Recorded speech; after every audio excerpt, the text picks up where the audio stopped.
theyeshiva.net. Okay, in the Kuntres, we began a few classes on the Mamer of Basi, LGani, Tavshin Chavdalad. Mamer of the Rebbe, of the Lubavitcher Rebbe, said, Mitzvah Shabbos B'Shalach Yud Aleph Shvat Tavshin Chavdalad, 1964. We're up to page Chav Beis in this Kuntres. The Sifis If Hey, Perik Hey, Hine Nizbar La'el. Class is dedicated by Reb Shimshon and Rivki Vrishashansky, Leila Nishmas, in loving memory of Reb Zalman Yehuda, Reb Shalom Yeshaya Deitch, Zechreinu Levracha. Thank you very, very much for your partnership and friendship. And of course, dedicated to our brothers and sisters in Eretz Yisrael and the whole world, especially all those in captivity and all of the soldiers on the front lines. Hashem Yishmor Tzeisam Avaya Me'atav Ad Olam. Amen. Okay, so now we continue. Sifhei.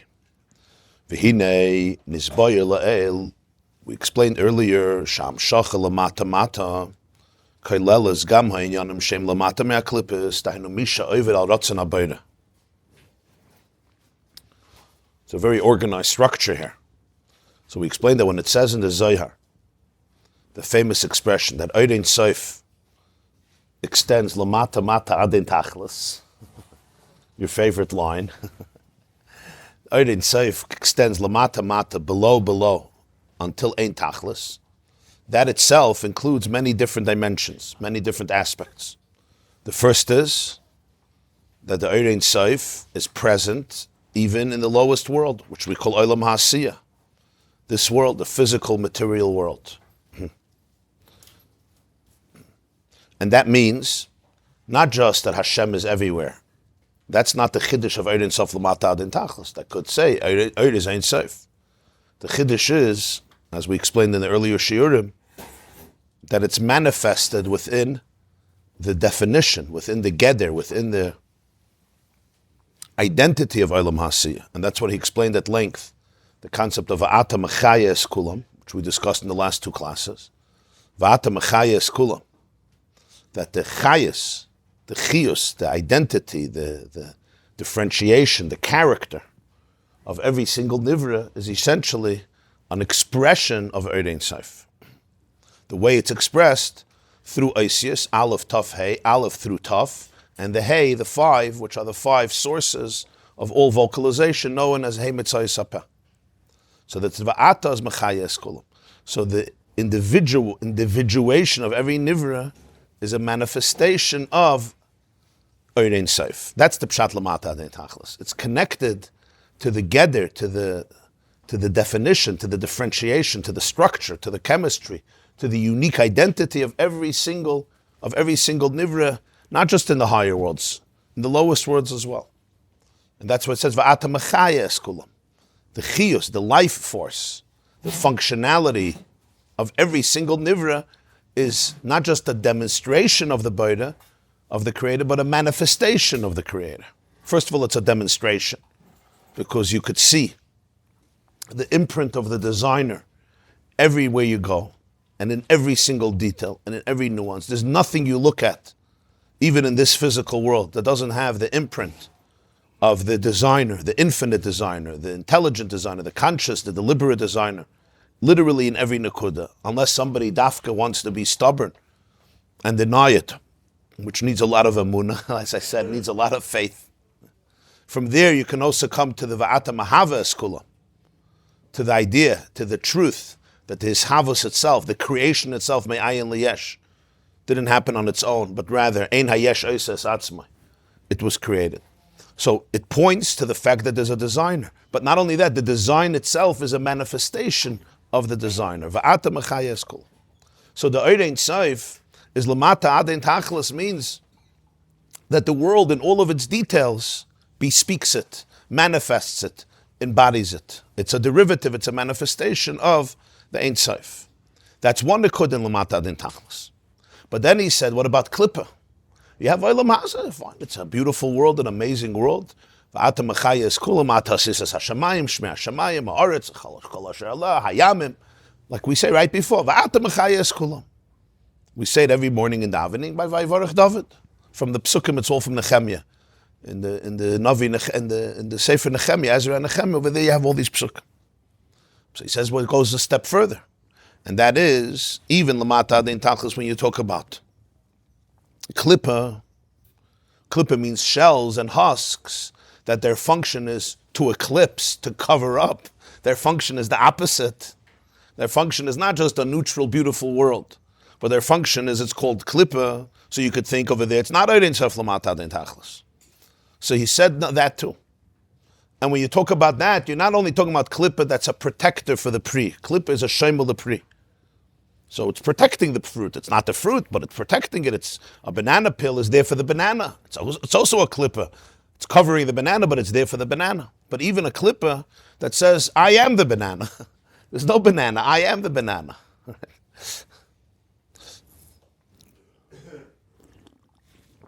Like the Zohar gives the famous mashal, right? The mashal of the Zaina, the harlot, the promiscuous woman who was hired by the king to entice the prince in order to flex his muscles, to bring out his character, to be able to make him ready for the position. He needs to really be a man, so to speak, a man who can withstand temptation and challenge.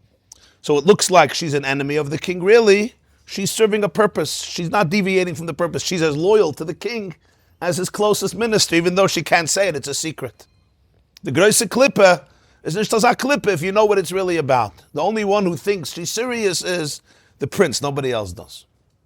And the moment he withstands it, she can reveal her true colors and say, "Oh, it was a joke. It was just, it was just, you know, it was a yeah."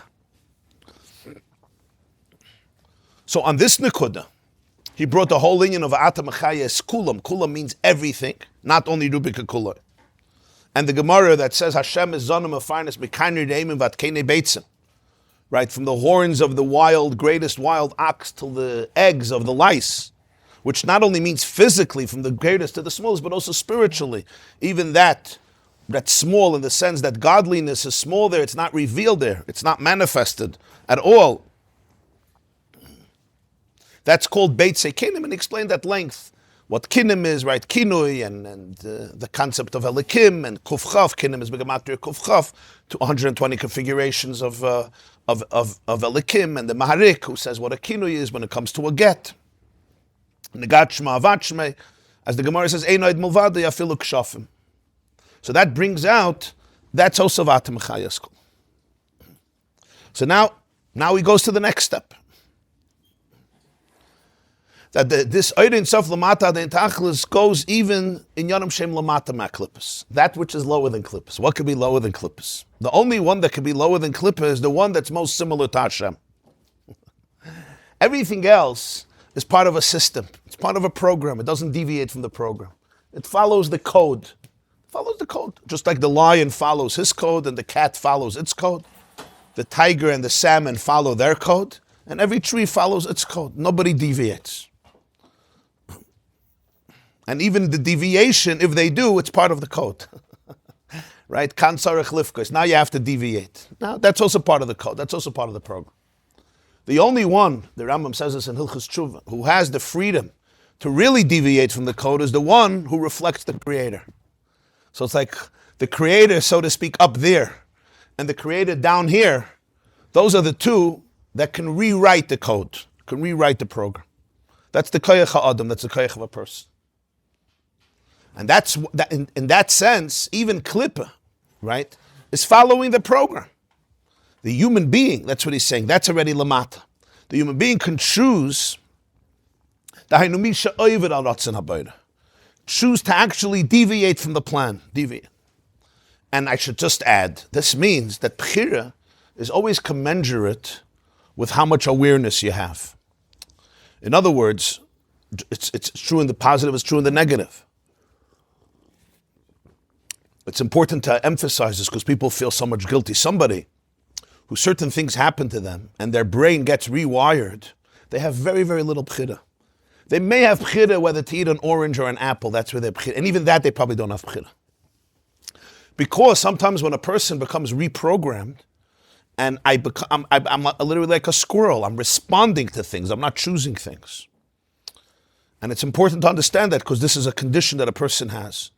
And then they blamed themselves for all of their choices. Most of their choices were sometimes so compulsive, so instinctive, because to have bchira, you have to feel like a person.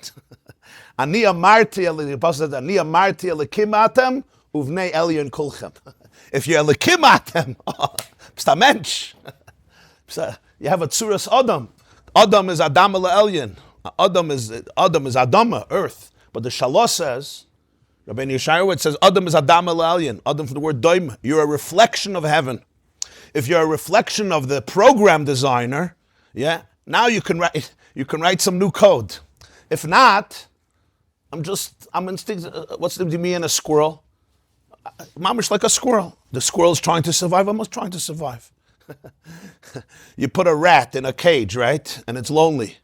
Okay, and there's two. They did these experiments. There's two containers, right? One container has water, and the other one has water with cocaine inside. So the rat goes to the second one. Why? Because the rat is looking for some stimulation. The point is that when a person is so limited and defined by their limitations, very often, much of their decisions are simply compulsive as a way to survive. The more a person learns about their power and their dignity, the more they learn that they are not their illness, they are not their anger, they are not their pain, they're observing it, the more bchira you have. It's important to understand. Viktor Frankl, who was a very famous Jew, an Auschwitz survivor, I think once said something of the nature that between stimuli and reaction, there is a moment of pause. There's a millisecond of a break. And in that millisecond, that's where all human freedom lives. Meaning between stimuli, something comes my way, right? Something comes into my system. You said something to me. And I react. I react emotionally, I react verbally. Between the stimuli, the coming in and the going out, there's a millisecond, mashu of a rega. So that's where all bchira lives. Can you hold on to that pause? Can you hold on to that pause? That's the bchina of Shabbos, right? The pause. Can you hold on to that pause and say, oh wow, look at this reaction? If there's somebody that looking at the reaction, that person can say, you know what? Maybe it's time to react differently. No, you can't react differently. You're going to die if you react differently. This person is a tiger. This person wants to maul you right now. I know, I feel that, but maybe I could react differently. Maybe I just think he's a tiger. But that's not easy. When that happens, everybody understands what I'm talking about, or it's Alat Tzadikim in the room. Anybody who deals with this knows. But that second is everything. So Gavaldik word from the Mamer Nayim, Reb Nachum of Chernobyl, was a Talmud of the Baal Shem Tov and the Maggid. So he has a sefer, everybody knows, Mamer Nayim. So this week, Parshas Boy, or last week, Parshas Veda, these weeks of Yetzias Mitzrayim, he asked the famous question of the Rambam. Everybody asks the Rambam, the Ramban, the Sefarnim, most of the Rishonim ask the question, how could you take away somebody's bchira? Shem tells Moshe, Ani achazakis loiv parei, right? I'm going to make sure that parei doesn't send it. So it's great, right? You take away somebody's choice, and then you punish him. That's wonderful. Like, and what's the lesson of it? Like, what are you trying to teach us? Like, you want to punish him? Punish him. Don't. I'm going to make you do it. Really, I did it because I programmed you, and then I punish you, and I'm the tzaddik, and you're the rasha. I mean, come on. Like, you create a lioness. She has to eat. She has to feed her cub, so she goes and attacks a gazelle, and she molds the gazelle and feeds it to her cub, and then you call her a rasha. Write a different program, right? Turn her into a puppy, not into a lioness. Turn her into an elephant, and she'll eat grass. Was willst du? It's not fair.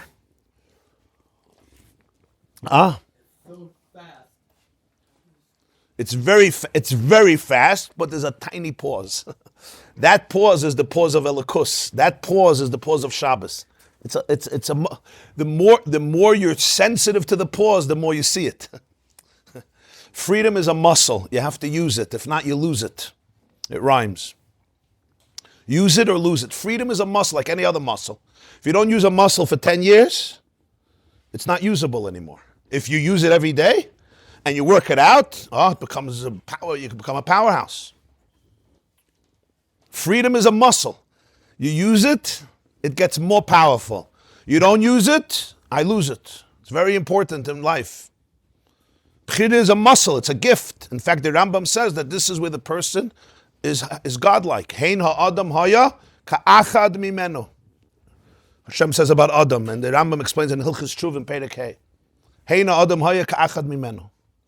The koyach ha'bchira is the space where man reflects Hashem, where the human being reflects Hashem. That's why it's such a gift. That's why he doesn't take it away. To take away bchira from people, sometimes you feel like you wish you took it away, right? It would be nice. Just program them. That would be nice. Nobody has tightness to cockroaches. Nobody has tightness to mice until they come into your basement. Nobody has tightness to trees. To exercise it, you need to constantly be challenged. To exercise bchira, you're challenged, yeah. That's this world. Yeah. This world is a school of challenge. And the moment you feel like you have no challenges, a new one comes that you didn't expect. Talmidei Chachamim, the Gemara says in Brachas, Talmidei Chachamim, ein lehem menucha, loy ba'olam hazeh v'loy ba'olam haba. Why? Just because they're Talmidei Chachamim? No. Because they're in touch, because they're alive. They're alive. So they don't die. They don't die in the process. So this is the famous question. So different Rishonim give different answers, very geschmack answers. The Rambam has, the Ramban has, the Sefer, a lot of different answers given. Why are we looking for menuchas? Huh? Why are we looking for menuchas? I don't know the word is we're looking for menuchas nefesh. We're looking for truth. We're looking for dveikus. And when there's real dveikus, there's menuchas nefesh. Because menuchas nefesh doesn't mean I have no challenge to face. It means I face my challenge with equilibrium, with purpose, with serenity. There's a clarity there. I can face it without flinching.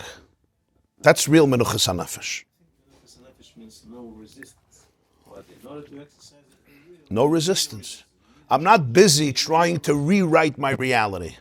If I would have had another family and I would have been married to another person, I would have grown up in a different home and I would have had a different bin. I would have had different color eyes and I would be tall and short and rich and poor.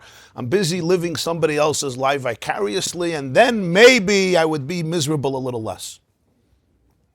that's the menuchas. Yeah, that's the myonis. What is the answer about power? So the Moira Naim says that it's a very, very deep stickle. Very, very deep. But one vart I want to bring out from there, at least the way I understood it is, he's saying it's a much deeper story. It's not, I want to punish Parai, and I need a good excuse, so we'll make this trick, and then we'll kill him, why not? He's saying no. He's actually describing to Moshe the whole inyan of Galus Mitzrayim. It's not a detail in the story. This is Galus Mitzrayim. Moshe can ask a question. Why should the Jews leave Mitzrayim? What's a lot of Jews didn't want to leave, right? Many of them stayed. Many of them wanted to go back. He's explaining to them what Mitzrayim looks like. Parai is the poster boy for Mitzrayim. Parai is the king. In other words, he's the zeitgeist of Mitzrayim. The Rambam says Hamelech is Leiv Kahal Yisrael. The king is the heart of the nation. Parai is the heart of Mitzrayim. You want to understand what Mitzrayim is? Look at Parai. What's the definition of Mitzrayim? The definition of Mitzrayim is you don't have bchira. That's the definition. The definition of Mitzrayim is you don't have choices in life. Mitzrayim from the word Meitzar Gvul, Meitzar. I'm confined in a very, very tiny little orbit, yeah? And a person has no choice. You could see the destruction happening. One makkah, another makkah, another makkah. It's irrelevant. Why? Not because you don't see it. Your mind also will tell you. But essentially, I have no choice. If you wanted a simple contemporary English of 2024, it's called a person living active trauma, where all my responses are simply based on survival. There's absolutely no consciousness, and it's so bad that I don't even know that. If I know it, it's already 50% of Geula. I don't even know it. In other words, if you come to me and say, maybe you need help, you become the enemy. You become the enemy because anything that's getting close to poking a hole and puncturing the gullus that was created, you become the enemy. If you come to me, you give me a compliment, then you're good. You're my best friend. And the brain does it so well because it protects anything of getting close that might challenge the framework that I created in order to survive. And everything is a response to that. And a person could live their entire life in this space. So Hashem is telling Moshe, this is what it looks like to live in Mitzrayim. This is what it looks like. This is the definition. The whole inyan of Bechira only begins when there's das. Because Baal Shem Tov used to say, Galus is das and Geula is das. Das. Das means real awareness, visceral awareness. So Ani Amarti Elikim Atem Uvnei Eli Kulchem. Yeah. Now there's actually a concept called Bechira. And by the way, the more somebody becomes aware of their Koyach HaBechira, the more automatically they become freed of most of the Yetzer Haras. Because much of the Yetzer Hara essentially is this inyan of Parai. It's keeping a person trapped in this place where my choices are so limited. So the more das there is, the more choice there is, the more you see, wow, oh, so this is who I am. So if this is who I am, I actually don't need all this. Somebody once wrote me an interesting email. The person said he listens to a lot of classes. And he said that somebody came to him with a taina against a lot of the shiurim, and that is, till this person started to listen to shiurim, he believed that there's a Yetzer Hara. And suddenly there's no Yetzer Hara anymore. It's this event, it's that event, you're a good person. Used to be, no, you have a Yetzer Hara. The Yetzer Hara is bad and evil. The Yetzer Hara is prompting you to do all this. And suddenly everything changed. There's no Yetzer Hara anymore. Vakarta, Yisaidus Hadas, Yetzer Tov, Yetzer Hara, Schar, Einer. What is this? The emes is the exact opposite. It's actually the ability to actually deal with the Yetzer Hara. In his case, I'll just give you an example of his particular case. This particular case, it's a younger man. A koile younger man. And a fine younger man sits and learns all day. Not only sits and learns, gives chaburas, teaches, is a magid and is a rosh chabur, in other words, very respected, and a Talmud Chacham, and he's doing it for many years. He's not the first year in koile. He's learning in koile for decades, and he's a very respected person. And he's invited to give speeches, invited to give shiurim. But sadly, and I'm not going to say all the details because it's important to have a lashon nekiyah, but sadly, in his private life, he has a horrible addiction. Everybody can imagine what type of addiction that undermines every last boundary of tznius and edelkeit and marriage and family and loyalty. Horrible addiction. Nobody knows about it. One person knows about it besides him. Now imagine how he feels about himself. Sitting and learning all day, not only learning, teaching, but he knows that the time he has for himself and when he's with himself, with a computer, whatever it is, a phone, it's a whole different life. So he feels like the greatest monster, liar, manipulator, deceiver in the world, and everybody understands why. Because he's an edel person. He's not a mushkas. He has a conscience. So he says, basically, I'm lying to the whole world. He says, and at this point, what am I supposed to do? Soon marrying off kids, and it's considered, top family in this particular community. So this person, and he says, I try, and I learned every seif in the world 100 times. I learned Musa, and I learned Chassidus, and he did this, and he fasted. He did every zgula, every zgula in the world. Yesterday was the yahrzeit of the Baba Sali. So every zgula in the world he did. And he learned this, he told me all this svarim, he learned alts. Loi noga v'loi paga. So what's his conclusion? His conclusion is that he has a Yetzer Hara. The Yetzer Hara is as big as Oig Melech HaBashan, maybe bigger, Ashmedai, right? And all of his learning, it's worthless. At the moment he hits this Yetzer Hara, it's...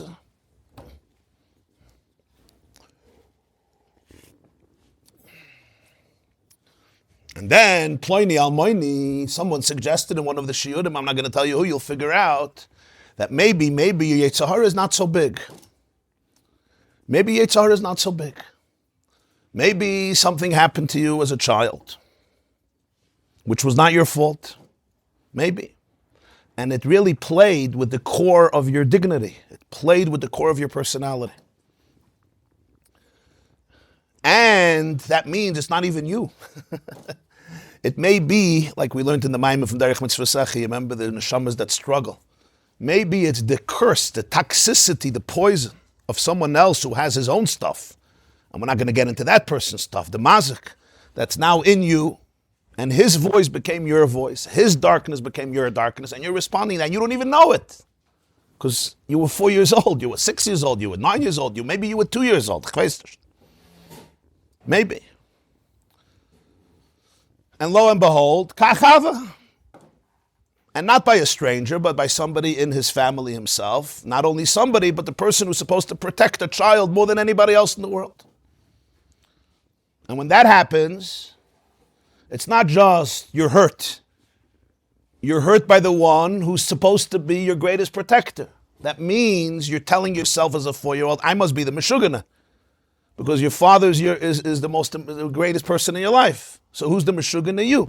So not only are you a Rasha Merusha, but you're a Meshugana also because you can even be Chayshad your father. What a horrible person you are. And then in school, what do you hear every day? Kabbadas Avicha V'Semech is one of the Aseres HaDibros. Now you know in your heart of hearts that your father Nebuch is a sick man. But it happens sometimes. But in your mind, the whole world and your whole culture and your whole environment tells you, Chas v'Shalom. And befrat that your father is honored at every dinner.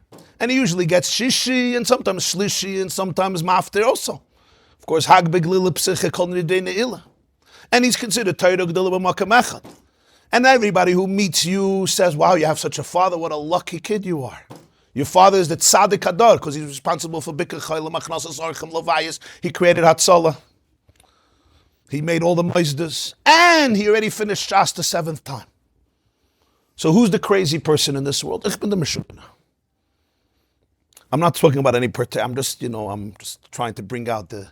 So this 4-year-old, what does he have left? He has left his own crazy brain that's making up a horrible story about a tzaddik hadar. And what's the real truth? The real truth is that this kid is as innocent as they get. He's the purest soul. So for the first time in his life, what did he learn?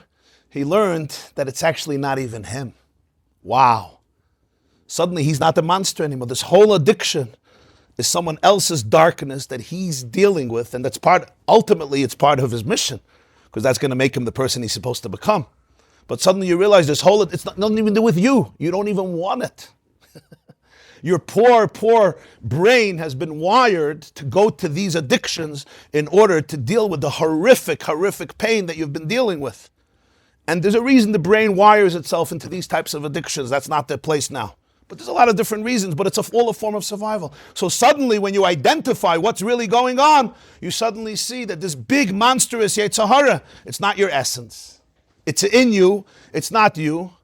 And somehow you could see, oh, wow, it's actually, I wasn't born with it. So there's less guilt, there's less shame, and the key is, there's freedom. It's not me. He thought it was him. So I said, look, when you understand this shayrish, what happens?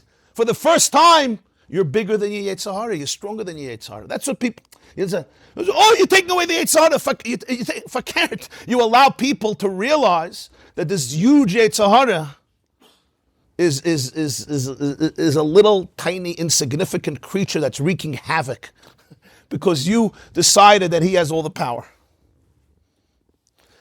That's how I understand what the Mamer and Ayim is saying. Hashem is telling Moshe, this is what Yitzias Mitzrayim means. Yitzias Mitzrayim means stop living in that tiny little Meitzer Gvul where you absolutely have no choices. This guy had choices as much as a monkey has a choice. When you put in front of it a Gewaldige peanut, how much choice does the monkey have? I want to know. It's like putting a piece of food in front of a Jew, Lahavdil Mitzvah Yom Kippur, right? And the Ne'ilah finished 3 hours late because whatever. And you put a cup of water. How much pchira? So Rabbi after Ne'ilah, he went to a house. He said he needs a Masechta Sukkah, and he stayed up the night to learn Masechta Sukkah. But Rabbi also said he doesn't know why it says in Chumash that you have to fast in Yom Kippur, and why the Nevi'ah made a tainus on Tisha B'Av. He says he doesn't understand. Yom Kippur, who wants to eat, and Tisha B'Av, who could eat. So he doesn't know why you need a mitzvah not to eat Yom Kippur. Who wants to eat on Yom Kippur? Some sugar, where you going to go eat? And Tisha B'Av, who could eat Tisha B'Av? So what do you have to tell me not to eat? Okay, so that person can also stay up home. Do I have pchida not to eat after Yom Kippur? Yeah, you have pchida. But you understand that how much pchida did this koilel younger man have? I just want to know. So he looks at himself evil. He's not evil, he's Yetzer Hara.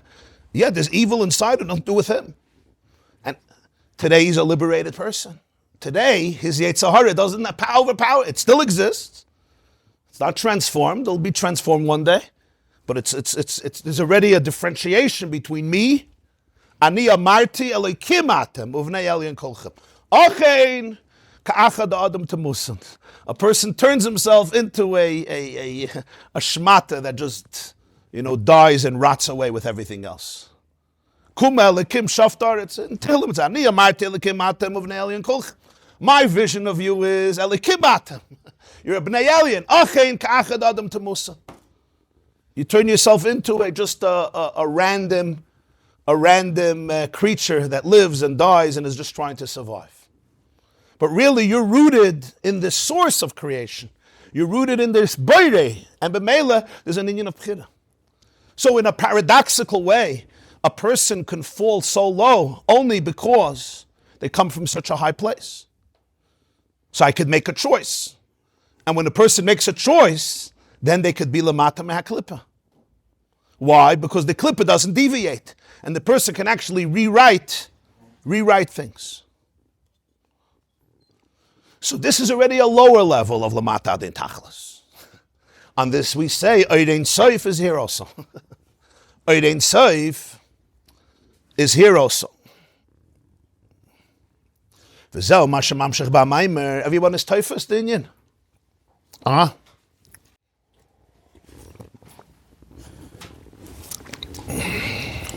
Tanya Mashma from a person always had Bechira. He differentiates the chilik by na hoilich, shukru, b'shek, but he doesn't take away the last part of Bechira. It doesn't say it's like a monkey to a peanut or a Jew, but not saying kibbutz. The question is, did we work too far? In Pedek Lamed, the person who's internalizing Tanya has Bechira. You know why? Because the whole yesod of Tanya is that you have a nefesh elikis, that's a chelek elikami mal, mamish. And if you can experience that, if that can be your best friend, you have Bechira. Because all the abuse can't happen in the chelek elikami mal, mamish. Nobody can abuse Hashem. Nobody can abuse the chelek elikami mal. But that younger man did not know he has a chelek elikami mal. He knew it in Tanya. He read Tanya 1,000 times, not 1,000. He told me he read Tanya many times, but it was irrelevant. It says in Tanya, the Baal Tanya believes I have a chelek elikami mal. I like you, fine, you're good. Believing you have a chelek elikami mal mamish doesn't mean that I'm living with. Believing a chelek elikami mal mamish is fine. It's an emunah, so it's good for a shiur.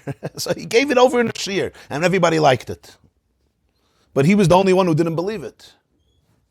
You understand? Chelek elikami mal mamish, you have to fill in the beiner. It needs to be in the bones. I can live with it, breathe it, be in that space. That's a whole different reality. That's why the Alter Rebbe speaks so much about das. There's chachma, there's bin, and then there's das. V'adam yada eschava. Adam yada eschava means intimacy. It has to go into me. Yada, integration. Without integration, it's not with integrity. Integrity, I didn't know. My son told me integrity is from the Lashon integration. Integration isn't, I never knew that. I thought it's two nice words. But he said if it's not integrated, there's no integrity. Because it's not emes. It's a nice vort. It's a vort, it's another vort. You have a chelek elikami mal. What cost me money to say a chelek elikami mal? From the jokes they say about the Soviet Union, the great paradise of communism that some of our parents and grandparents grew up in, and some people know firsthand. So they say there was a teacher. They used to brainwash the classroom after classroom. It was it was an interesting thing how they did it. Very tragic. So there was a classroom, so the teacher turned to one of the boys and said, if you owned Moscow, if you owned everything in Moscow, would you give it away to Mother Russia? And of course to Comrade Stalin, who was the quintessential soul of Russia. So the boy said, of course. And if you owned America, would you give it away? Of course. Yeah. And if you owned 100 million ruble, would you give it away to Mother Russia? What's the question? Of course I would give it away. He says, what about your pants? Will you give away your pants? He said, no, that I won't give away. So he says, why? He says, because that I own. That I own. You understand? That's das. You understand? I have a chelik elikam. It costs money to say I have a chelik elikam. There's no point. It's nicer than saying that people are horrible. They have a chelik elikam. The moment a person experiences it, then they have bchira.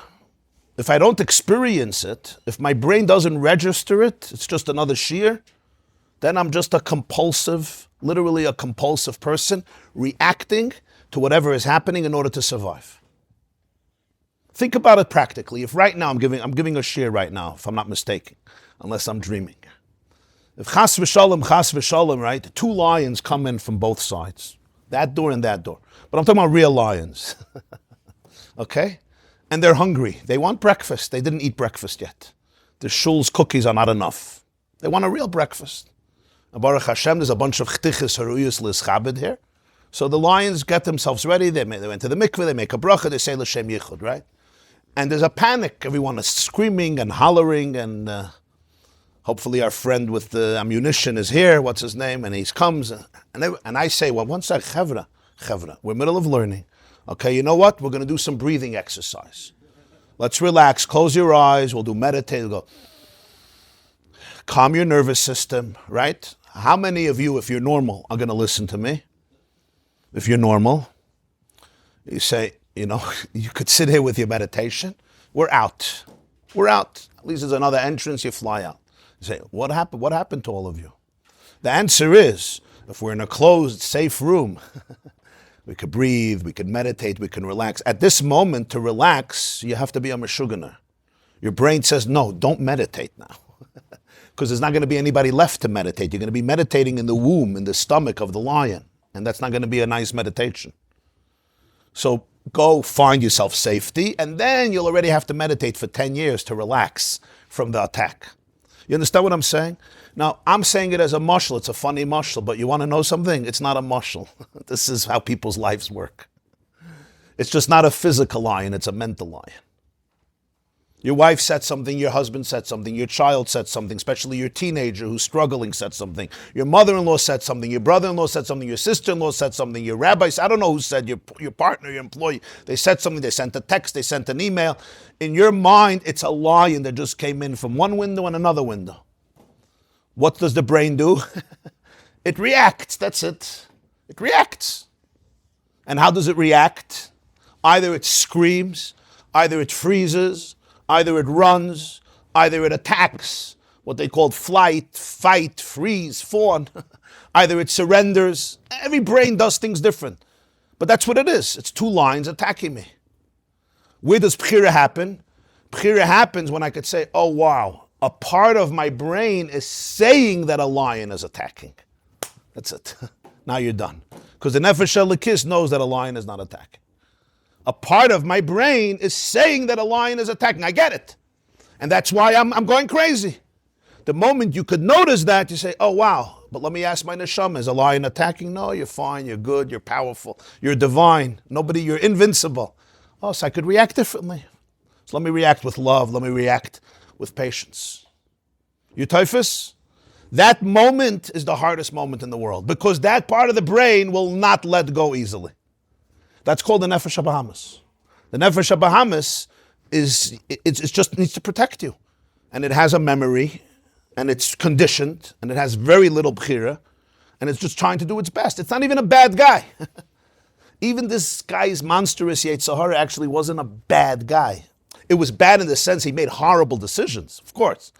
I don't mean it wasn't bad, but it wasn't bad in the sense the poor kid was trying to protect himself from age 4 years old. The moment you have that, you can even have rachmanis on your Yetzer Hara, like, wow, I'm so sorry.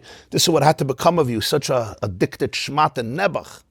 You can have rachmanis. You know what happens when you have rachmanis on the Yetzer Hara? It says, wow, I can have rachmanis on myself too. And he could let go. And that's where you begin to transform things.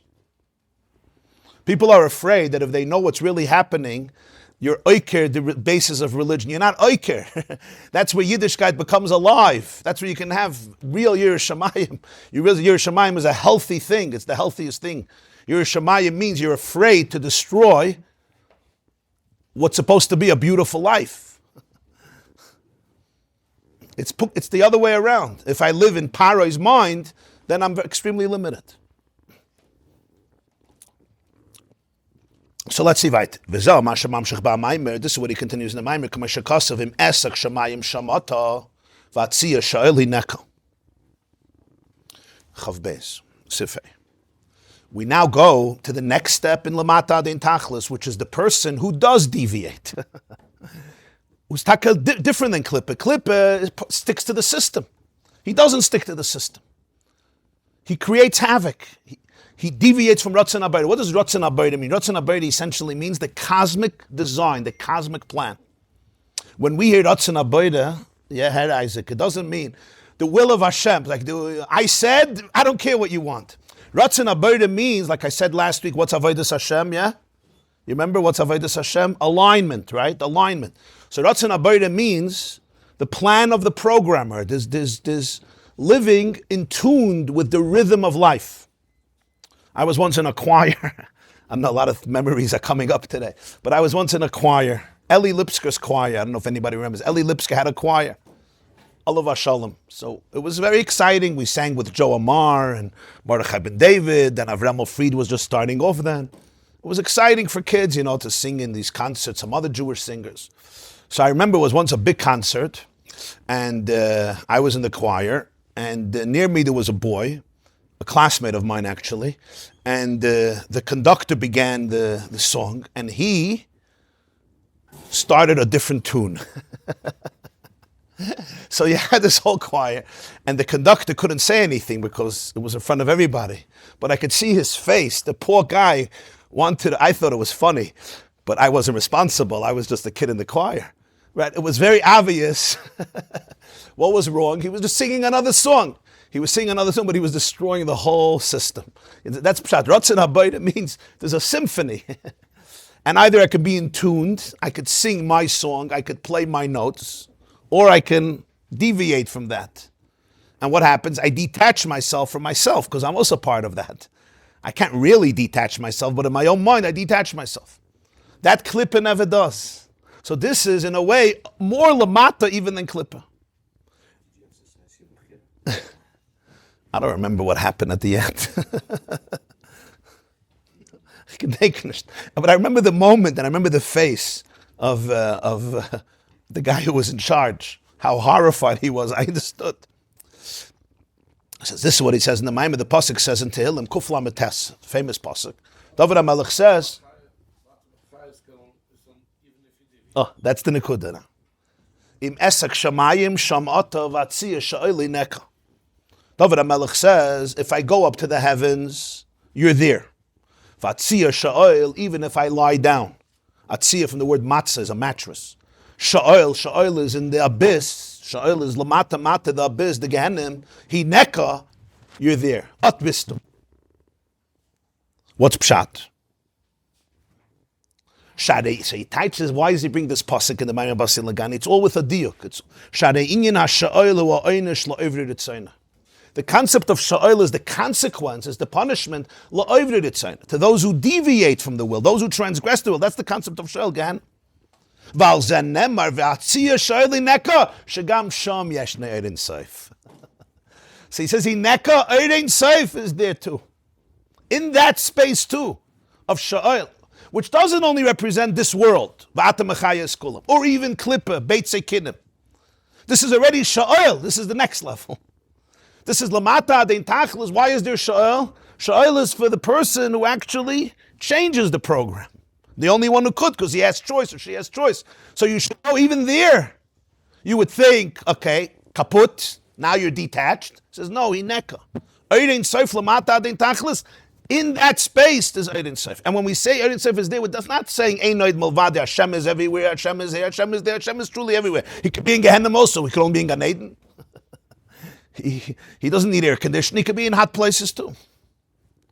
Hineka means in the space itself, mitzat the space. In other words, you could find the Eirin Seif there too. Not just because he's infinite, like we learned before. It's mitzat the Gedder of the Inyan itself. Yeah. So if we're all chelik balkar, so why there is a Gehenna? So what should that neshama is so pure? What's the concept of Gehenna if we're so pure? we lose our body, we lose our Yetzer just when we transform to the next one. Excellent question. Why is the Bechlal Sha'oil of the soul is so pure? So we'll get to that in a moment, Mamish, in a few minutes. He discusses it. For Inyan Bazeh, to explain this more, the Mittel Rebbe, the son of the Balatanya, is a sefer called Imrei Bin, a section of Tzitzis, Shara Tzitzis. He says that the David HaMelech puts them together.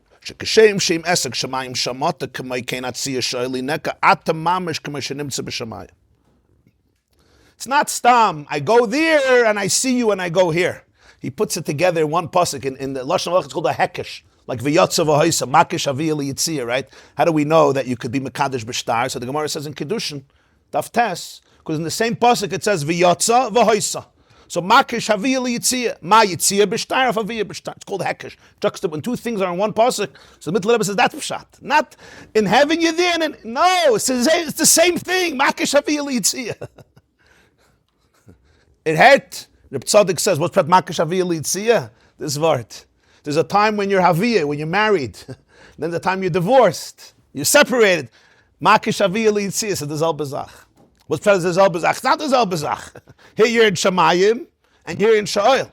So this is the Chiddush. That Eirin Soif Lamata Adin Tachlis, the same, just like Im Esek Shamayim Shamato. So the same Ata, the way he's in Shamayim, is Atziyah Sha'oilinak.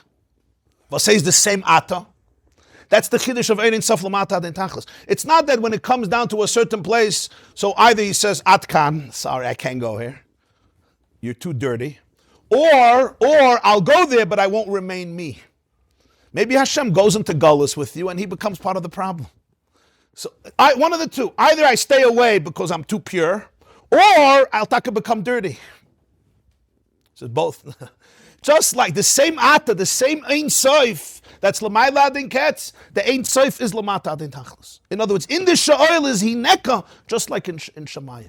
Even though in the Tzir, this is Sha'oil, this is not Ein Soif.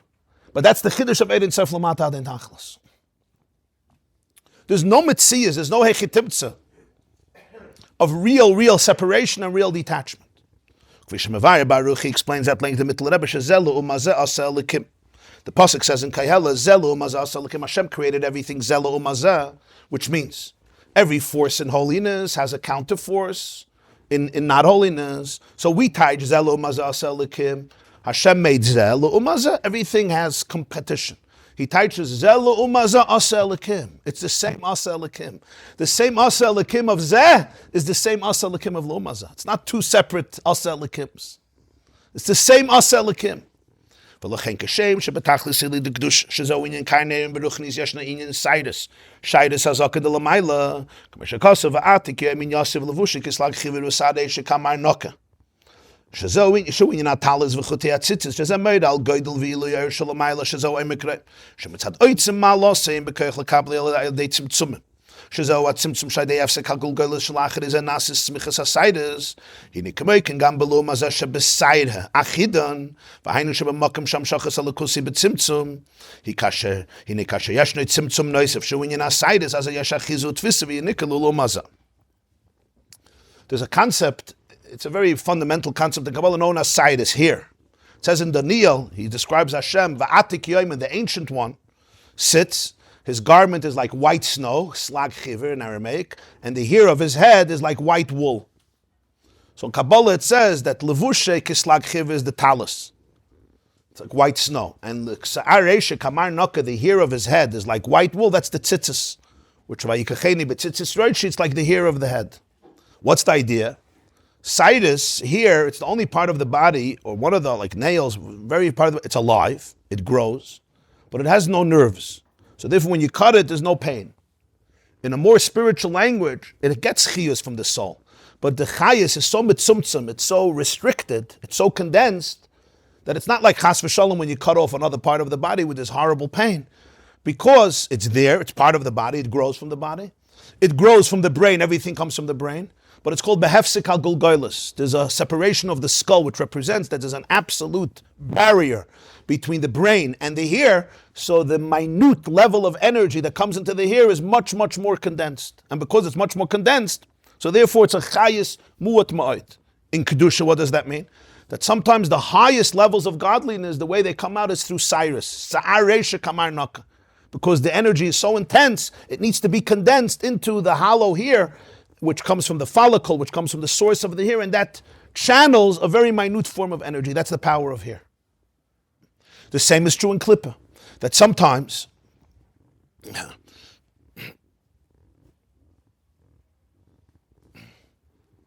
when the Klippa goes through here, so now the energy becomes even more restricted, than it was originally. So now it's a very, very, very tiny level of energy. So now ungodliness can get a lot of nurture because the gilui, the revelation, is so small. So he says, "V'zeu shematzinu sheseyer be'isha erva, mashenkin ben nazik siv kadishiyah gadol pedas saresha. V'hainu lefi shesaydes the nazirim b'chinas saydes the kedusha. Mashenkin kasher asaydes ha'makom shesh tzumim v'dinim as I nimshich mem yenikel l'umazeh shezeu oimek tachas sha'oil." What's the yachas? What's the relationship of Yiddishkeit to here? It's a paradox. When it comes to a nazir, let your hair grow. You're not allowed to cut your hair. Why? So the Torah says, "Fakert, kadosh yeh gadol peres ha'reish in Parshas Nasa." The hair represents his holiness. A nazir who's separated, he's aloof, he's more holy. So he's not allowed to become tummy, he's not allowed to drink wine, and he's not allowed to touch his hair. The hair is full of kedusha. Like you have by Shimshon, when he cut his hair, he lost his power, and Shmuel Hanavi was a nazir, Avshalom was a nazir. Gemara explains in nazir, all these nazirim, you're not allowed to touch your hair. If you become a nazir today, you're not allowed to cut your hair. The Rakachava had very long hair. Some people say it had a shaykhis to naziris. I'm not sure. There's a whole debate about it. The Rakachava, you see the pictures here. So over there, here is holy. We speak about payas. Payas are holy. A beard, it says in Zohar, Yud Gimel Tikunei Dikna, represents Yud Gimel Midas Harachim, Kedusha. And yet, sometimes you say with hair, you have to be careful with hair. Say a Be'isha, married woman, the Gemara says, say a Be'isha Ervim, Mesachas Brachas. Cover the hair. Why? The Nazir doesn't have to cover the hair. So what is it with hair? The answer is, hair is a very, very interesting type of creation. Here represents that whatever the chiyus comes through a lot of tzimtzum. It comes in a very, very restricted fashion. So if you're dealing with a very, very lofty level of kedusha, so then when it comes through the sidus, when it comes through the here, it's restricted. What's being restricted? What's being restricted is a very, very infinite, lofty level. So therefore, afterwards it remains holy, even though it's a more restricted form of holiness. So that's like the nazir.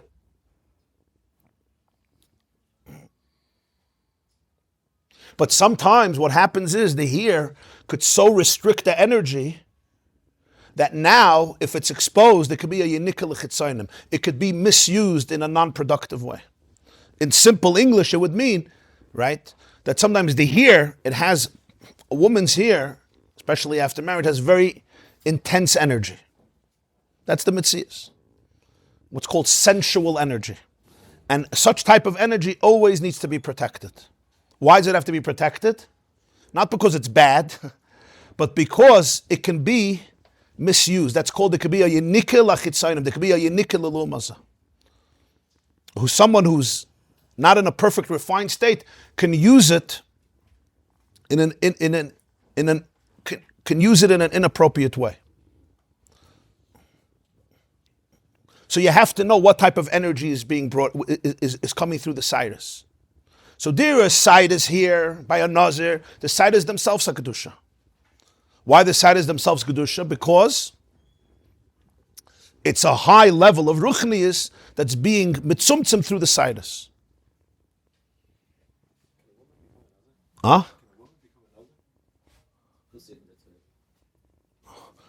Why not? Interesting. That's an interesting question.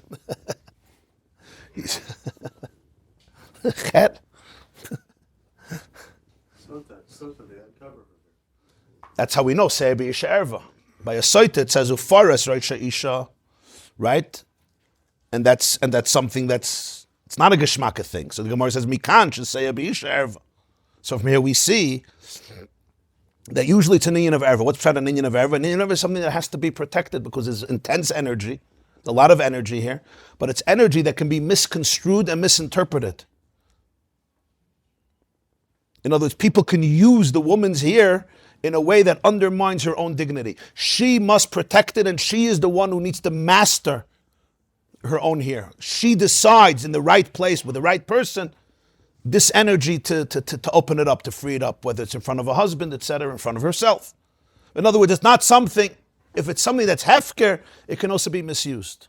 Why? Because you have to recognize energy. You have to recognize there's an intense energy. But what type of energy is it? It's an energy, feminine energy, which comes down. It's very, very real in the world. And when it comes through Sidus, it needs to be protected. The Nazir, it's a different type of energy that comes through the hair. So B'meila, what do we see from here? So the concept of Cyrus is... While it's on the hair, on the head, or it's not in the shaitel.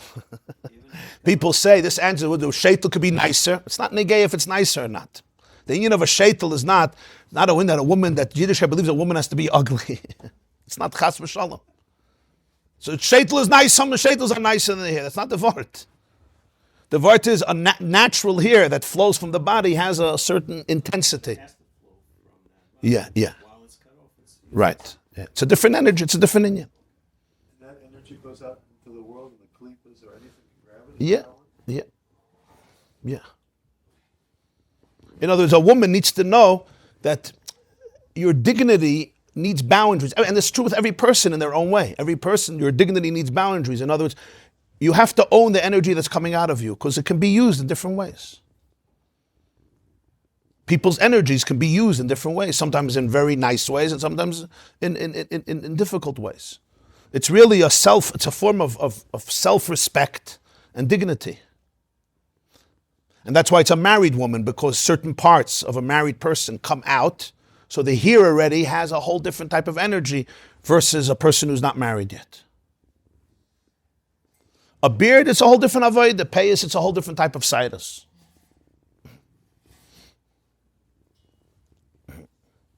People sometimes think, I get sometimes questions, women, why should I cover the hair? Why should I cover my hair? Because I have beautiful, why should I cover my hair? It's not like a punishment. It's exact opposite. It's a form of respect. Remember, there's a Yid, Rabbi Yitzchak David Grossman. You know Rav Yitzchak David Grossman is the Rav of Migdal HaEmek. He's a very, very special person. He has a lot of moizdas in Eretz Yisrael. Migdal Oir. He has big centers in Migdal HaEmek of education, especially youth. So when the Russian Jews came out in 1990, so he opened up a whole center for Russian children to educate them and help them. So he made a choir of Russian kids to go around Eretz Yisrael and the world to sing. You know, I guess it was a way of inspiring people and fundraising for his moizdas, whatever it was a chor, it was a choir. So I remember those years, it was 1990 or 91, he came to New York, so he went to the Lubavitcher Rebbe, he went for dollars, and so he was telling the Rebbe about the choir that he made. The Rebbe was very happy, and he said that he's having a challenge because some people are pressuring him to put Russian girls also in the choir. So the Rebbe said to him something, as I push it. He said, Medavze mazbe zayin. The Gemara over there says, Seir b'yisherva and Kol b'yisherva. It says, Medavze mazbe zayin. As the Kol von Aisha is verbunden mit der Schenkeit. Und das Turner sein Hefker. I don't remember the Lashon, but something like that. In other words, the sound of the girl, the voice, the Kol, is a reflection of her beauty, of her glory. She has to own it. When I sing in public, anyone who's in the room is taking from it. It's not hefker. It's not hefker. What does it mean it's not hefker? Hefker means it can't be owned by everybody. You have to own it. In the right place, if you sing, adirabba. But in the wrong context, it's compromising the dignity of the girl herself. So what's the maskana here? So we're talking all about Vatsia Shaili Neka. So he says, just like in Kedusha, you have the concept of Cyrus, which means the energy comes b'tzimtzum. So the energy of Kedusha comes out in a more restricted fashion. Klippa also works that way. When you have an energy from a different world, when it comes out in Cyrus, it's a more restricted form of energy, meaning the divinity is felt less, so it can be used in different ways. And that's really the whole concept of tznius. Really, the whole concept of tznius is protecting the godliness of it. Because when you expose certain things, what happens?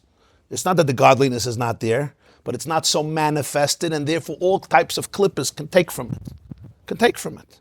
It's a very edel inyan. You could start taking stuff from it. Why? Because the godliness is not so revealed, it's more restricted. So you have to protect it, because it can be misused. When Elikus is begalui, it can't be misused. When it's not begalui, other forces can take over. So just like in Kedusha it works that way, in Klipos it works that way. But the Nekuda is that it's the same system. That even if it's coming out through here, so it's coming out in a condensed fashion, and there's Klippa that can nurture from it, but it's still what? It's Eirein Soif. The Eirein Soif is hidden there, it's present there. So he finishes, he says, Achal zen nemar vatzia sha'oili neko. Ukefi sha'amar yoyne mi beten sha'oil shivati. Hainu shegam mi toicha sha'oil makir der herter elikus. The herter elikus from the sha'oil. It says by Yoina, he was swallowed up by the fish, right? When he was sent to the prophesies and he didn't want to, and he ran away, and they threw him out of the boat, the ship, and he was swallowed up by the dog, by the whale. And it says inside the womb, in the stomach of the dog, he started to daven, and he says, "Mi beten sha'oil shivati." From the stomach, from the womb of sha'oil, from the belly of the abyss, I cry out. So the Rebbe teaches, what's the pshat? Fun sha'oil in sha'oil dehert elikus. That's the chiddush. Atziyah sha'oil neka mi beten sha'oil, in the belly of the sha'oil. It's not just in the sha'oil I davened. From the sha'oil he found Eirein Sof. That's the chiddush of Lamad Natan. It's not Hashem is also in the sha'oil. The sha'oil itself brings you to God. That's the chiddush of Lamad Natan Tachlis. And sometimes we see that in people's lives. Yeah. So it's not they hit rock bottom, so now there's nowhere to go. It's much more than that. Yeah. In the rock bottom itself, you encounter the Eirein Sof. Sometimes I couldn't encounter it anywhere else. It's over there that you vatzia sha'oil, and suddenly he neka. That's where I learned about it. In this darkness, you learn about. How could you learn about it there? You have to first go away. The answer is because it's present. It's just very concealed. So sometimes the only way I can find the Eirein Sof is there. So you'll say, why only there? It's also with the Lamaila. So he says, Yisedim is that Kamashakos of Moidet Sha'el Vayal. The pasuk says, Shmuel Aleph Beis, Chana says, he brings you down to the Sha'el Vayal and he picks you up. So normally you learn it's two separate things. He says, no. It means Kimavurisham Shiyidid Zui L'Tzarech Aliyah. The reason you're Moidet Sha'el is in order to go up. Because some souls need to find the Ein Sof in the Sha'el. The aliyah is always commensurate with the yeridah. In other words, we're saying those souls that need to find the deepest place of Eirein Sof need to go down all the way to the sha'oil because, to find it, because the aliyah from the Moidet sha'oil is vayol, it's all the way up. Because the aliyah is always commensurate with the yeridah. In other words, when you find the Eirein Sof lamata adin tachlis, you find the Ein Sof, the infinity. You would never find that in heaven. In heaven, you find heaven. In Sha'el, you find infinity. So the aliyah is much greater. That's why you have to go to Sha'el. That's the answer to your question. He's going to explain. From the fact that there is this punishment, this consequence of Moidet Sha'el, you can understand the aliyah. Why? Shara you do it's knowing. Sha'in she'atayda enim l'shem oynish ba'al mechas v'shalom. She'atayda yitaydas chesed. V'im kein gamma oynish she'betayda winyin shel chesed. She'tachlisi yu she'tistakin v'yachzel l'mutav. There's no punishment in Torah to punish. We say, punish, I'm going to punish you. I'm going to prove it to you. I'm bigger than you. I'm take revenge. There's no such a thing. Torah is called, we say every morning, Torah's chesed. Torah's chesed means a Torah of love and kindness. So every nekuda of Torah is pure love. You start learning Masechta Sanhedrin, Masechta Makkos, you'll see Segans Lebedik over there with punishments. So what happened to the chesed and the love? Love, love, love, love, love, until you start learning Gemara. So he says you have to understand what it is. There's no such a metzias of punishing for the sake of punishing. You didn't listen to me, I'm bigger than you. I'm going to take revenge, I'm angry. Even the oynish b'Torah is always an inyan of love. Shetachlisayu sheyistaken v'yachzer lamuto. V'ad kedei kach. Hu ha'ilu shebishvil zeh kedai afilu ha'inyan demoidet shoel shezel lamata yosem inyan ha'klippa. And so much is their love, I'm ready to risk that you should go to Sha'ol because I know this is the only way for real healing. So Sha'ol is in this world? It's an opportunity to do something. So you have Sha'ol Give you opportunity to do Yeridah Tzarech Aliyah. Yeah, so you can have Sha'ol in this world, like by Yoina. Why is Shoel in the world to come? Oh, so now if a person didn't have it in this world, right? So it's kedai to go through such a Yeridah, not chas v'shalom for torture, because of the Aliyah. So to rob a person from Sha'ol, to rob a soul from Sha'ol in the next world is robbing them from the ability of the soul to be able to be what it's supposed to be. Like the Gemara says, Kamay ben Azal, the Gemara says in Chagig about Acher, Elisha ben Avoya, mutav de ledaini v'leisel al medase. Better he should go through what he has to go through, he should be able to experience the purity of his soul in Elam Haba. V'kivon shezeh din kasha b'yoser, harei muvan mailas hatainug v'atoiv shemagi aleh. If it's such a din, there was smoke coming out of his grave, whatever that represented spiritually. So you want to torture Elisha ben Avoya? It means fakert. It means that the bliss he's going to experience is so powerful that the Meirit Sha'ol is worth it in order to give him this bliss. In other words, it's all a form of chesed. Umikol zeh muvan shafilu lemata mata beyoser ad lodem hapeisheya upeisheya betachlis shebekoyach haTorah emer dvar halacha shu hepech haTorah haynu shaydei inyoni kedusha gufa meisifim koyach beluma zeh hinigam sham yeshni amshachas en sof shenun shechamata ad tachlis. So here you have the illustration that even in the lowest place, the adam hapeisheya means the sinner and the ultimate sinner. And not only that he deviates, but like he said before, in sin itself, you could sin with something in the world. This guy takes Torah, and with the koyach of Torah, he says a halacha that's hepech haTorah. In other words, he uses kedusha for klippa, like Elisha ben Avoya. So don't think that you're detached, even in that thing that's lower than klippa is also in sof lamata den tachlis. In the Sha'ol is lamata den tachlis. It says by koyrach v'yerdu chayim sha'olah.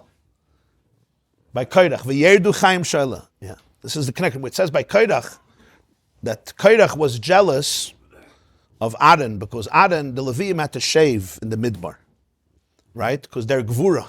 So from there here, there could be negativity. Aaron was chesed. So Aaron says, kashemen atoiv yored al skan Aaron sheyored al pimidoisav.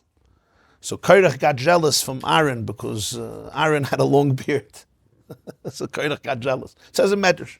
And then he said to Moshe, talis shekulat chelis, chayev is betzitzis, or not? If you have a talis that's all chelis, does it still need tzitzis? So Moshe said, yeah. So he said, that's ridiculous. If you have one strand of chelis, it's good. Then a whole talis of chelis, you don't need tzitzis.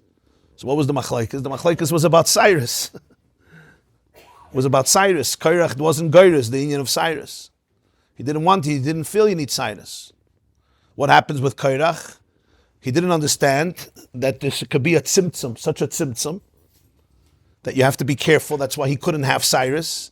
And that's why the tzitzis has to have Cyrus. So what happens? V'yerdu chayim sha'olah. He goes down into the sha'ol. And what does it say by Korach and his children? That Mokim nisbatzel lehem begehenim, right? For asu tshuva. The Gemara says they're screaming Moshemes v'terasayemes. All the mizmorim, all the tehillim of Levnei Korach and tehillim was Mokim nisbatzel lehem begehenim in the sha'ol. By Yoina also mi betin sha'ol shivati. We're in the fish. It says in Zohar that Yoina represents the soul, and the boat is the body, because when you come into the ocean, the soul can't survive. So the soul needs the body, and then you get swallowed up in the fish. The Gemara says that Dogim represents Gili Arayis, because they multiply excessively. Dogim multiply more than everybody else. Yosef said, V'yidgul arayv b'kerev aretz. Dag also comes the word daig, anxiety. So a person sometimes falls into this world, and you go down into the sha'ol, either of addiction, Gili Arayis, dag, or daig, anxiety. Two forms of being swallowed up and the person falls into the sha'il. So what's the chiddush? Im esek shemayim shamata v'atziyah sha'il ineka. There's never a metzius you say, I'm in the sha'il, and therefore God gave up on me, I'm a lost case. There's no such a metzius. Oirein sof lamata adein tachlis, it's in the matzav of the sha'il itself. You say, no. No, I have to leave it. Once I do tshuva and I find the source, maybe he'll take me back. That's one level, but there's a deeper level. And that is that the Oirein sof is in this place itself, even though it's terribly concealed, like through here.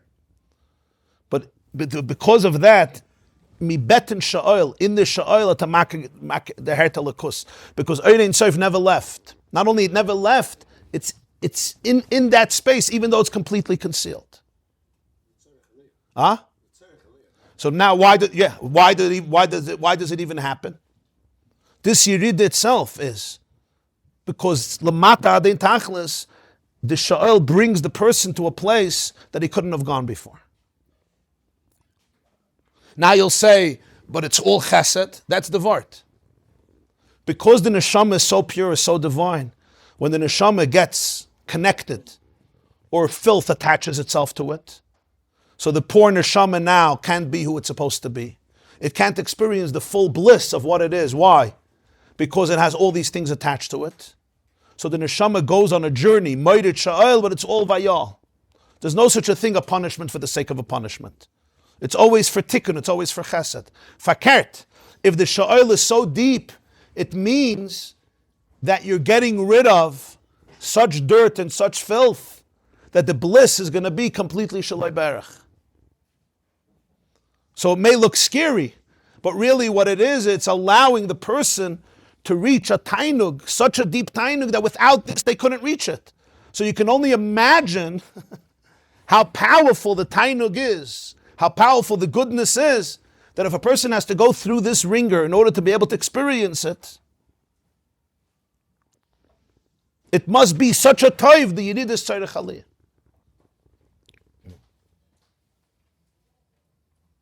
So this brings out the lamata adein tachlis, even below klippa, even the person who deviates, and that's why there's sha'il. What's sha'il? Sha'il is the einish for the oiver etzainer, like Gehenna. So we say mi betin sha'il shivati in the sha'il itself. It's not that you're disconnected. No, you're connected. You just didn't know you were connected. But the Oirein sof was always there, even in that space. And all the love is there, and all the connection is there, and all the oneness is there, and all the healing is there. Because the whole shayl itself is only a yidid tzarech aliyah. So there's never a nekuda where Oirein sof is lamata adein tachlis, that you're so low that we're done. Either I'm detached from you, or I become tamei, and I'm not really there. Oirein sof is not there. No, you say, mi betin sha'il shivati, Yoina says, in that place from the belly of the abyss, I cry out to you. What does he say? The herta lakus. Lashon Yiddish, what does he say? Fun the shayil, the herta lakus. Mitoich ha-shayil. How could you the herta lakus from the shayil? Because Oirein sof is lamata adein tachlis. I fell so low. You fell so low. But the Oirein sof is there. And again, when we mean there, doesn't mean it's there in its own infinite space. It's there means it's there in the shayil. But tzimtzum, that's why he brings out the asidus. The asidus means it could be completely condensed, but the Oirein sof is there. So in a person's life, in a very practical way, what does this mean? It means sometimes you find yourself in the sha'il. Sometimes. There's a word from Rabbi Aaron Halevi Mistrashela. He was a Talmud of the Alter Rebbe. I think he says it in one of his Maimonim that sha'il is the same words, same letters like sha'ul. Sha'ul. What does sha'ul mean? Borrowed, right? Sha'ul. Mehashem she'iltiv. A sha'il is a borrower. So he says a hafla de kavart. What does it mean to be in the sha'il? That you live a borrowed life. That's sha'il. The first form of sha'il is you're a sha'il. You're living a borrowed life. I'm not living my life. I'm living your life. I borrow your life. Why do I borrow your life? God gave me my life. The answer is I think my life is too sick and too horrible. So I'm busy borrowing somebody else's life. But that means something very deep. It means very often I'm living on a daily basis, but I'm not living me. I'm living you, I'm living you, I'm living you.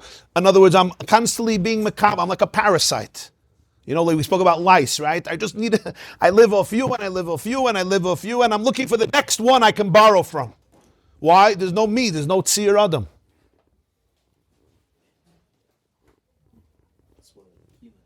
Huh?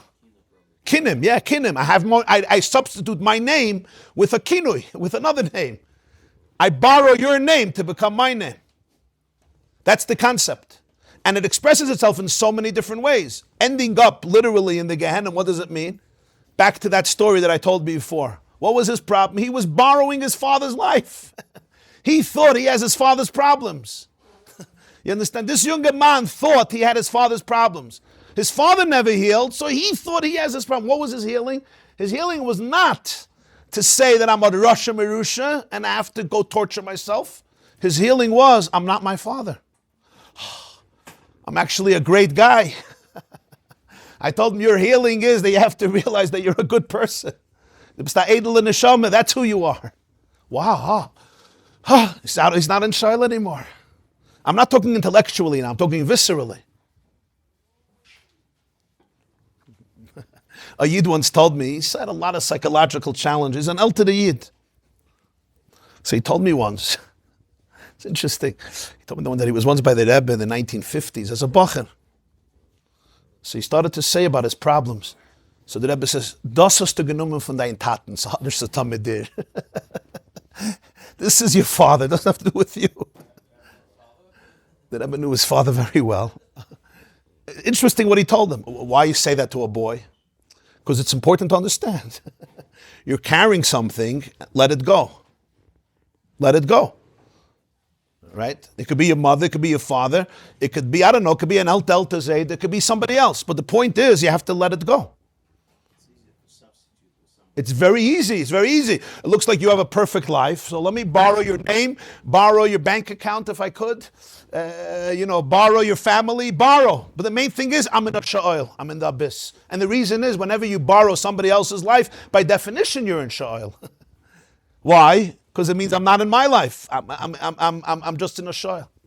And then it gets lower and lower and lower. But the point is, I'm borrowing somebody else's clip or somebody else's ra. So in that space, a person finds themselves in shul, whatever that means physically, spiritually, emotionally, psychologically. So what's my relationship at this moment? So the last thing that should happen is, you should say, it's over. I'm done. At this point, God really hates me. Life is over. But there's so much pain. So Yoina says, Mi bet in sha'ol, shivati. Now the avodah is find the Ein Sof lamata adin tachlis in the sha'ol. What does it mean to find it in the sha'ol? To know that in this place, the only reason ultimately I was allowed to end up here is in order to come out in a much more powerful way. To pick up the sha'ol by discovering the Ein Sof in this place, lamata adin tachlis. Even though it's concealed and condensed, and I made wrong decisions, and that's why I'm in the sha'ol. But it's never a moment where the Ein Sof says, At kan. There's no such a thing.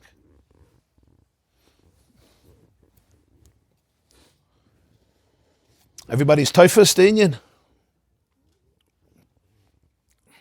So that's why, V'yerdu chayim sha'oila. They were in sha'oil, but they were chayim. Moirid sha'oil, vayal. Because Moirid sha'oil, therefore the vayal is a much bigger aliyah, because if not, you wouldn't take him to the shul. Why take a neshama to the shul? You'd never take a neshama to the sha'oil unless it's for vayal. If it's not for an aliyah, we don't do that. We're not here ever to punish for the sake of punishment. Never. There's no such a thing.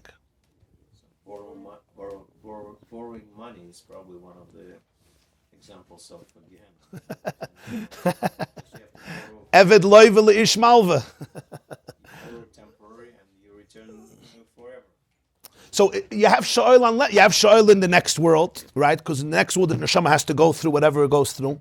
But Gehenna is not a concept people think you're going to get destroyed, I'm going to torture you. Chas v'shalom. It's a process of letting the neshama free up. It's the filth that attached itself to it, and it's intrinsic, it's necessary. Why? All for the tainug of the neshama. It would be horrible if you just tell the neshama, you know what? You stay filthy forever, stay stuck forever. It's like a bird, an eagle that's destined to soar to the heavens, and you put it in the abyss, and you clip its wings, and you say, this is where you stay forever. That's what it would look like without sha'oil. Sha'oil is the process in which you can get rid of the mud from the wings, and you could soar. It would be so much more cruel and painful to tell the person, no. You stay dirty and filthy forever. The Gemara has a lashon in Rosh Hashanah. Gehenim kala v'heim einam kalin. On certain Rishayim. The Gehenim will end, they won't end. So literally it means what? They're so bad that the Gehenim fires will burn out and still they're around. Now they need so much. You remember we learned that Gehenim kala, they're so bad that all the Gehenim is going to finish already. It's like the Gehenim already closed down, but they still need more. I think Daf Yud Zayin or Yud Ches. The suga of Gehenim over there. Gehenim Kalmanum.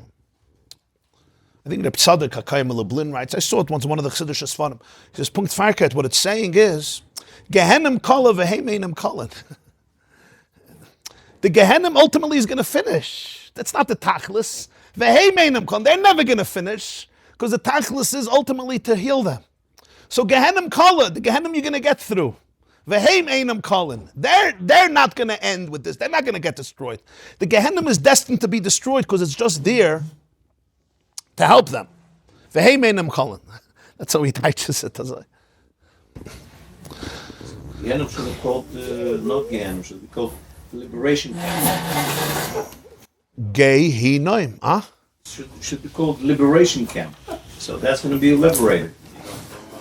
All the nekuda is that a person needs to understand what the vart is.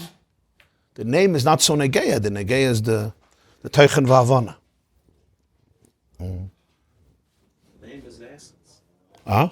The name is the essence. Something about the soil. There's never a nekuda in a person's life that Ein Sof is not there. I made a million mistakes, and I'm in the dumps. Physically, spiritually, whatever it is, I'm mamish in the dumps. The Ein Sof is present, and the Ein Sof is in the darkness. So Vatzia Sha'oil is hineka. But I need to be able to open myself up to that truth. I need to be able to open myself up to that reality. And when I open myself up to that reality, I could say hineka. Da bist du.